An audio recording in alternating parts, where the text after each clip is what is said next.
जय हिंद, जय श्री कृष्णा, राधे राधे।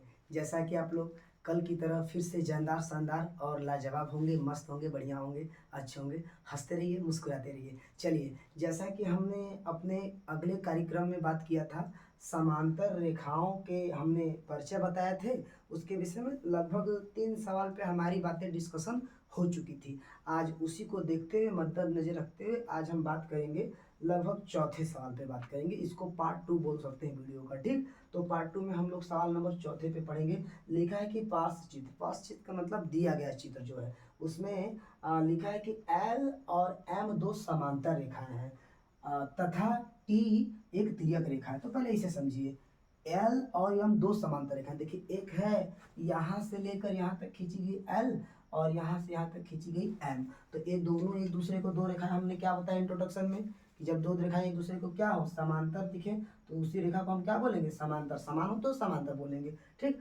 और तथा T एक तिर्यक रेखा। हम क्या बताए थे कि दो रेखाओं के बीच अगर एक अलग से रेखा काटती है उसको, तो उसको बोलते हैं क्या, तिर्यक रेखा। जैसा कि आपको पता होगा परिचय वाला क्लास देख के, ठीक। उसके बाद देखिए, यदि एंगल ए, जो कोण आपका दिया है एंगल ए बराबर कितना दिया है, एंगल 1 जो है, सॉरी एंगल 1 बराबर कितना दिया है, 30 अंश। तो आपको बताना है और बचता खुचता जो शेष कोण है, जैसे कि angle 2, angle 3, angle 4, angle 5, angle 6, angle 7, angle 8, इनका हमको क्या ज्ञात करना है, एग्जैक्ट मान ज्ञात करना है। तो देखिए, इस चीज़ को बताने से पहले मैं कुछ विशेष चीज़ों पे आपसे फिर से चर्चा करना चाहूँगा कि ये क्या है आपका पूरा टोटल। देखिए, जैसे कि ये दो समांतर रेखा है, अगर इसके बीच एक तिर्यक रेखा है तो ए वाला एंगल इस वाले एंगल के क्या होगा, देखिए यह वाला एंगल इस एंगल के सामने देखेगा कि नहीं देखेगा। जैसे कि आप अगर यहाँ से झाँकेंगे तो क्या दिखाई देगा, ए वाला दिखाई देगा, और ऊपर से चढ़ के झाँकेंगे तो ये वाला। तो एक दूसरे के सब क्या है, आमने सामने है। तो लगभग अगर मान लीजिए ये 30 होगा तो ये भी कितना होगा, 30 होगा। और ऊपर इधर आ जाइए, अगर ए दिया होगा, मान लीजिए कि ए दिया है कितना, 150 दिया है, एक ए दिया है आपका क्या, 150। तो ये 100 150 दिया है, तो इसके नीचे झांकी चढ़ के तो कहाँ दिखेगा, ए वाला, तो ये भी कितना दिखेगा, 150। लेकिन यह एक दूसरे के बराबर कैसे होंगे, तो इसके लिए एक नियम, इस कोण को जब एक दूसरे के आमने सामने है ना, एक दूसरे को क्या देख रहे हैं, आमने सामने देख रहे हैं। तो जब एक लड़का और एक लड़की एक दूसरे को आमने सामने देखते हैं तो उसको हम बोलते हैं क्या, शीर्षा विमुख कोण। क्या बोलेंगे, शीर्षा विमुख कोण। कहने का आशय ये है, शीर्ष का मतलब सिर, मतलब कि एक लड़का है और एक लड़की है, दोनों एक दूसरे को क्या, शीर्ष, अपना सर एक दूसरे के सामने रखे हैं। शीर्षा विमुख का मतलब सामने और कोण का मतलब कोण। तो देखिए, ए वाला जो है, ए 30 वाला किसे झाकेगा इस पार में, तो ए भी 30 हो जाएगा। ए 150 वाला किसे झाकेगा तो ए भी 30 हो जाएगा। कहने का मतलब, अगर मैं इसका नाम दे दूं एंगल 1 और इसका नाम दे दूं एंगल 2 और इसका नाम दे दूं एंगल 3 और इसका नाम दे दूं क्या, एंगल 4, तो एंगल 1 के बराबर क्या हो जाएगा आपके हिसाब से, एंगल 1 के बराबर क्या हो जाएगा, एंगल 1 के बराबर क्या हो जाएगा आपका, एंगल 3 हो जाएगा। फिर उसके बाद एंगल 2 के बराबर क्या हो जाएगा, एंगल 4। क्यों हुआ आपको पता है ना, शीर्षा विमुख की वजह से। क्लियर। अच्छा, उसके बाद हम बात करते हैं, आते हैं फिर इसी में, फिगर आपका है तिर्यक रेखा है और उसमें देखिए ए वाला एंगल अंदर बना है और ए वाला भी एंगल अंदर बना है। बना होगा, जरूर ही बना होगा। जैसे कि ए वाला एंगल, ए वाला एंगल, ए वाला एंगल, 1 2 3 4, और इसको लिख देते हैं 5 6 7 और 8 टोटल, ठीक। तो देखिए क्या है, तो एंगल 3 जो है एंगल 6 के क्या होगा, बराबर होगा। एंगल 3 एंगल 6 के क्या होगा, बराबर होगा। और एंगल 4 एंगल किसके, एंगल 5 के बराबर होगा। अच्छा सर, आप वो बताए हैं, इसे भी समझाइए क्यों बराबर किए हैं। तो फिर से सुन लीजिए क्यों बराबर किए हैं। एंगल 3 देखिए क्या है, ये दो रेखा है, इसके बीच तिर्यक रेखा है, ये वाला कोण ये वाला कोण एक दूसरे के अंतर पे लग रहे हैं कि नहीं। जैसे कि इसका मुंह इधर है, उसका मुंह इधर। जैसे कि एक लड़का एक लड़की दोनों जब खुश होते हैं तो आपस में एक दूसरे के सामने मुंह कर करके बात करते हैं। अब जब गुस्सा जाएंगे तो लड़की कहेगी और लड़का कहेगा, दोनों लोग इधर उधर मुंह कर लेंगे। लेकिन क्या है, लड़का लड़की वही दोनों हैं, तो ये दोनों क्या हो जाएंगे, इसे बोलते हैं एकांतर। क्या बोलेंगे, एकांतर, ठीक। तो ये क्या हो जाएगा, एकांतर। अगर ये होगा 30 अंश तो ये भी सेम कितना होगा, 30 अंश, क्योंकि इसी का ना गर्लफ्रेंडवा है ये। आप लोग ध्यान दीजिएगा, तो ये 30 तो ये भी 30, अगर ये 50 तो ये भी कितना 50। तो मतलब कि एंगल 3 बराबर एंगल क्या हो जाएगा, सॉरी एंगल 3 बराबर एंगल 6 हो जाएगा। और एंगल 4 बराबर एंगल क्या हो जाएगा, 5 हो जाएगा। आपको समझ में आया कि नहीं आया? इसको बोलते हैं क्या, इसको बोल। और देखिए यह किसी भी, यह देखिए क्या इस दोनों समांतर लाइन के ये अंदर है कि बाहर है? ये दो समांतर लाइन है, ये वाला एंगल 3, एंगल 4, एंगल 5, एंगल 6, ये दोनों अंदर है ना, इसलिए इसको बोलेंगे अंतः एकांतर कोण। मेरी बातें समझ में आ रही होगी। जहाँ नहीं समझ में आएगा आप कमेंट बॉक्स नीचे है दिया है, वहाँ पे आप लोग टाइप करके मुझे बता दीजिएगा सर नहीं समझ में आया, तो आपको दोबारा से वीडियो मिल जाएगा। ओके, फिर इसके बाद आइए दूसरा रूल पे चर्चा करते हैं। दूसरा क्या हो गया, देखिए अब जैसे यह अंतः एकांतर कोण हो गया, फिर इसके बाद अंतः के बाद बाह्य भी तो आएगा, बाहर बाहर का। तो देखिए जैसे कि ऊपर वाला, इसमें बाह्य कौन होगा आप बताइए? तो देखिए ए कोई तिर्यक रेखा है, ए ऐसे हो गया, तो ऊपर वाला ए वाला एंगल और इस वाले एकांतर होना चाहिए, तो ऊपर वाला ओ वाला एंगल, इसके अंतर में होगा ए वाला एंगल, और ऊपर वाला ए एंगल, इसके अंतर में होगा ए वाला एंगल। तो क्या हो जाएगा, एंगल 2 बराबर क्या हो जाएगा, एंगल 2 बराबर हो जाएगा एंगल 8, और एंगल 1 बराबर हो जाएगा क्या, एंगल 2 बराबर हो जाएगा एंगल 8, और एंगल 1 बराबर हो जाएगा क्या, एंगल 7। ठीक, और इससे बोलते हैं क्या हम लोग, बाह्य एकांतर कोण। इसे हम बोल देंगे क्या, बाह्य एकांतर कोण। ठीक, जहाँ तक कि आप लोगों को समझ में आ गया होगा कि बाह्य एकांतर कोण क्या है, तो इसको हम लोग बोल देंगे बाह्य एकांतर कोण। यहाँ तक किसी को कोई दिक्कत, यहाँ तक अगर समझने में कोई प्रॉब्लम होगी तो मुझे बताइएगा। अगला रूल देखते हैं हम लोग क्या है। अगला देखिए आपका क्या हो जाएगा, अभी 2 रूल हमने समझा है, अगला रूल समझते हैं। देखिए एंगल 2 जो ऊपर है और नीचे एंगल 5 बन रहा है, और इधर एंगल जो 1 है नीचे एंगल 6 बन रहा है, तो हम इसको भी बराबर करते हैं और अभी बताते हैं कि यह कैसे हुआ बराबर। तो एंगल 2 बराबर एंगल क्या हो जाएगा 5, और एंगल 1 बराबर हो जाएगा क्या, एंगल 6, और आपका एंगल 3 बराबर हो जाएगा एंगल 7, और एंगल 4 बराबर हो जाएगा एंगल 8। एक के बराबर, इसको हम लोग बोलते हैं संगत कोण। क्या बोलते हैं, संगत कोण। क्या बोलते हैं आप लोग ध्यान दीजिएगा, इसको बोलते हैं संगत कोण, इसको बोलते हैं हम लोग संगत कोण। ध्यान दीजिएगा आप लोग, इसको क्या बोलते हैं, संगत कोण। इस सवाल को बस लगाने के लिए देखिए इतना रूल टीटीमत आपको बता रहा है, आप लोग ध्यान दीजिएगा, यह सवाल को लगाने के लिए इतना रूल बता रहा है, क्योंकि टीचर आपको ऐसे ही बता देता है, हमको समझ नहीं आता है। तो आज के बाद आपको जीवन भर क्लियर हो जाएगा, और क्लास 9th में इससे सवाल भरपूर त्रिभुज वाले चैप्टर में मिलेंगे, रेखा और कोण वाले चैप्टर में भरपूर मिलेंगे आपको लगाने के लिए, और आप कहेंगे कि सर सच में सही बताया है। आप जैसा होगा, अगर सेशन बढ़िया लग रहा होगा तो प्लीज़ आप ज़रूर एक लाइक कर दीजिएगा हमें, ताकि आपके उस लाइक से मुझे मोटिवेशन मिलता है। मुझे कुछ नहीं मिलेगा, लेकिन मुझे मोटिवेट मिलेगा, ताकि मुझे अच्छा भी लगेगा। ठीक, उसके बाद ये संगत कोण हो गया आपका। ये देखिए एंगल 2 और एंगल 5 दोनों क्या होंगे, संगत कोण बराबर होंगे। एंगल 1 और एंगल 6 ये भी दोनों संगत कोण होंगे। एंगल 3 होगा तो एंगल 7 के बराबर, एंगल 4 एंगल 8 के बराबर। आई होप कि आपको क्लियर हो गया होगा। ठीक, और अगला एक रूल पे बात करते हैं, एक आखिरी रूल है, इसको हम स्वाइप आउट नहीं करेंगे क्योंकि आपको एक स्क्रीनशॉट लेने का मौका देंगे। ठीक, उसके बाद आते हैं अगला रूल पे, देख लेते हैं। ये रूल नंबर तीसरा, और ये रूल नंबर क्या है, उसको बोलते हैं रूल नंबर पहला। ये पहला हो गया, और ये आपका दूसरा हो गया, ये आपका तीसरा हो गया, और चौथा का बात कर लेते हैं इधर से, इसको हम लिखते हैं ब्रैकेट में। चौथा रूल आपका क्या कहता है, देखिए आप जब देखेंगे इसमें एंगल जो बन रहा है, आप अगर ध्यान से देखें तो एंगल 3 और एंगल 4 एक कहीं, सॉरी एंगल 3 और एंगल 5 ये कहीं और दोनों बन रहा है। एंगल 3 और एंगल 5 ये कहीं और बन रहा है, और एंगल 4 का मुंह और एंगल 6 का मुंह अंदर ये कहीं और है।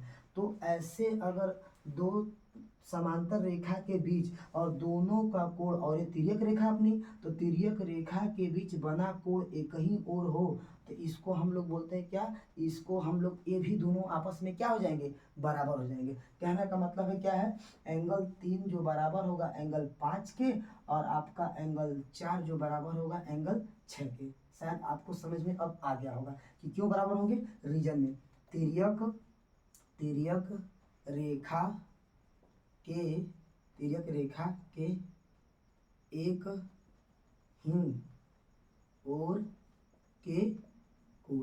क्लियर, तिर्यक रेखा के एक ही ओर के कोण का मतलब ये तिर्यक रेखा जा रही है इसमें, और एक ही ओर के कोण बने हैं। देखिए ये इसका 4 का मुंह और 6 का मुंह एक ही ओर है, तो तिर्यक रेखा के एक ही ओर बने, और समझ में आ रहा है। उसके बाद क्या हो जाएगा, ये तिर्यक रेखा के एंगल 3 और एंगल 5 ये दोनों क्या है, एक ही ओर बने हैं, तो इसको बोलेंगे तिर्यक रेखा के एक ही कोण। समझ में आ गया, इतना ही रूल था इसमें। एक रूल और आप समझ लीजिए, छोटा सा बस है। जैसे कि आपको बताते हैं, कोई एक रेखा है, उस पर जो एंगल बनता है तो इसे हम बोलते हैं एक सीधी रेखा, या फिर इसको बोलते हैं सरल रेखा, या फिर ऋजु रेखा। 3 रेखा नाम बोलेंगे कि, तो इसे बोलेंगे क्या हम लोग, सवालों में बोलेगा सीधी रेखा, या फिर सरल रेखा, या फिर हम इसको बोलते हैं क्या, ऋजु रेखीय। ऋजु रेखीय इसको बोलते हैं, ऋजु रेखा या फिर ऋजु रेखीय। ठीक, ऐसे अगर सीधी रेखा पर अगर कोई बोले कि कोण कितने अंश का बनता है, तो टोटल ही बनता है कितना, 180 का। ठीक, यहाँ तक समझ में आ गया। अब आपको यह रूल पूरा समझ में आ गया। अब आते हैं इस अपने सवाल पे, समझ में आ गया।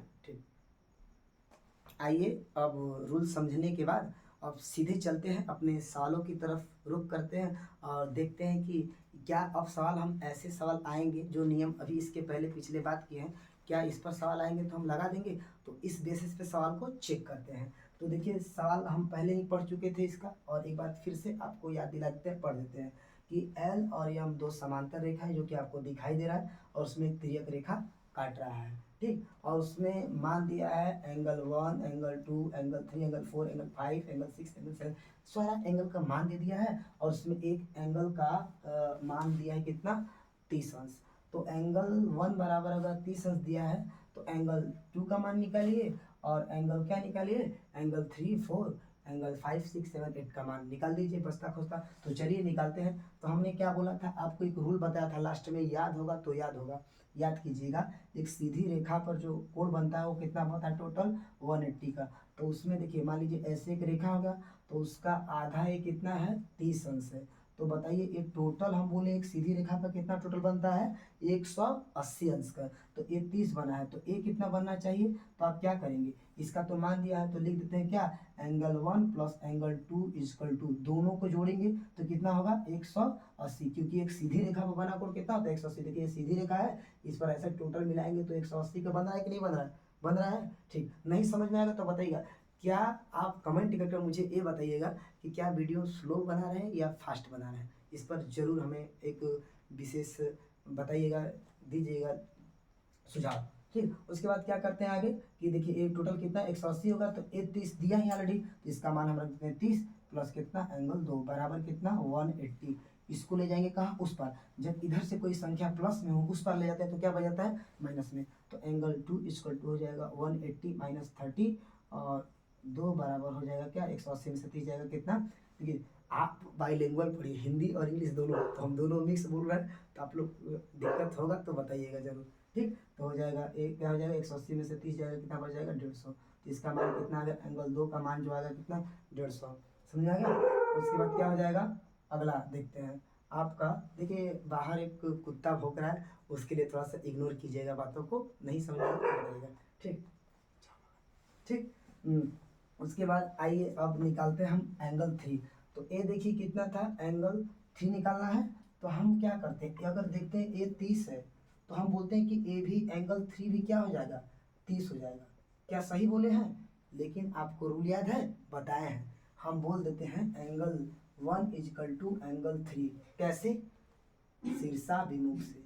समझ में आया, याद आया, मजा आया कि नहीं, शीर्षा विमुख से, शीर्षा विमुख से, क्योंकि हम बताए थे शीर्षा विमुख। ये देखिए किसको देखेगा, इसको झाकेगा। तो एंगल 1 बराबर एंगल 30 है, तो एंगल 1 का मान कितना है, 30। तो एंगल 3 बराबर कितना हो जाएगा, 30 हो जाएगा, आ गया। उसके बाद एंगल 2 का भी मान आपके पास 2 है, तो ए अगर 150 है तो एच भी कितना होगा, 150, किससे, शीर्षा विमुख से। तो एंगल 2 बराबर एंगल 4, और उसके बाद इसका मान कितना है, इसका मान है 150, तो बराबर हो जाएगा एंगल 4। तो एंगल 4 का भी मान आपके पास निकल गया, किससे, शीर्षा विमुख से। ध्यान दीजिएगा, समझ में आ रहा है ना, रूल का प्रयोग हो रहा है यहाँ पे। तो अब आगे आ जाते हैं। तो आपको ये भी बताए थे कि संगत कोण के भी विषय में बताए थे। तो एंगल 2 जो है आपका, एंगल 2 कितना है, एंगल 2 150 है। तो एंगल 2 बराबर हम क्या एंगल 6 कह सकते हैं। अब आप बोलेंगे कि जी हाँ सर, अगर रूल याद होगा तो जरूर बोलेंगे जी हाँ सर। तो एंगल 2 बराबर एंगल 6 कहते हैं। देखिए कैसे, इसको हम लिखते हैं संगत, संगत कोण, सही है ना, एक बार आप क्लियर कर लीजिएगा, संगत कोण से। तो ये 2 एंगल किसके बराबर हो जाएगा, एंगल 4 के, सॉरी एंगल 2 जो बराबर होगा एंगल किसके 6 के। यहाँ तक क्लियर है। तो अगर ये 2 का मान दिया है कितना निकाले हैं 150, तो यहाँ पे 150 रखेंगे तो एंगल 6 का मान कितना आ जाएगा 150। और उसी प्रकार से सेम एंगल 1 का जो मान होगा एंगल 5 के हो जाएगा। एंगल 1 जो होगा किसके हो जाएगा एंगल 5 के। ये भी किससे संगत कोण से, ये क्या है संगत से। तो हो जाएगा क्या एंगल 1 30, तो ये हो जाएगा कितना एंगल 5 भी कितना 30।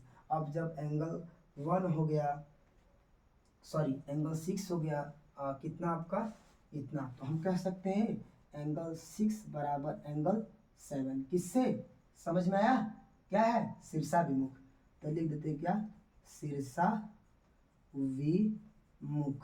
शीर्षाभिमुख कोण किससे शीर्षाभिमुख कोण से। और एंगल 5 का मान आपके पास है 30, तो एंगल अगर ए जितना आएगा उतना टोटल ए चला आएगा 8 किसके शीर्षाभिमुख से। तो एंगल आपका क्या हो जाएगा 5 इजकल टू एंगल 8 हो जाएगा किससे शीर्षाभिमुख से, किससे शीर्षाभिमुख कोण से। तो आपको सारा मान शायद आ गया होगा। एंगल 6 का मान क्या दिया था हम रख देते हैं कितना, देखिए 150, तो इसका एंगल 7 का मान भी कितना आ गया 150। और एंगल 5 का मान कितना था, एंगल 5 का मान था 30, तो ये भी आ गया एंगल 8 आ गया कितना आपका 30। आपको सारा मान शायद दे दिया होगा, आप लोग देख सकते हैं 6 7 8 और 5 4 3 2 सबका मान निकल गया होगा। अगर कहीं गलती होगी मिस्टेक तो देखिए हम भी एक इंसान ही हैं और आप भी देख रहे हैं वीडियो, तो आप भी एक इंसान हैं, तो गलतियाँ होंगी तो बताने का प्रयास कीजिएगा, कमियाँ नहीं। ठीक, धन्यवाद।